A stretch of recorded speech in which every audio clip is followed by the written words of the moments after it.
Shortly after 2 p.m., the jury calling Judge John Meade into the courtroom to ask him to read the legal definition of malice. Following the reading, the jury announcing they have reached a guilty verdict of third-degree murder and all other charges, including aggravated assault, flight to avoid apprehension, and recklessly endangering another person. We're pleased with the verdict. We're happy that the jury came back and found him guilty of what we believed all along. Lead prosecutor on the case, Grant Miller of the Erie County District Attorney's Office, saying that this was a difficult case, from having to postpone the trial due to evidentiary issues to having witnesses come forward. Here in our case, we had eyewitnesses who were also victims and victims of the crime, and so that was a particular challenge for us, for them to be able to testify and follow through when they not only seen or heard different things, but they also were part of the tragedy that happened. Miller adding Lucas's age at the shooting, 14 years old, shows anyone is capable of murdering someone. Ultimately, we're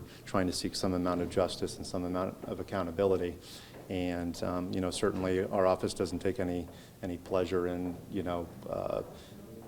necessarily bringing about a consequence for a young individual. Further explaining the goal is to also find some amount of closure for the victim and their family. As Keyon Lucas left the courtroom, he told his mother that he loved her, and she replied that, quote, "I love you, son." Both families, Lucas and Beeson's family, not commenting on the verdict.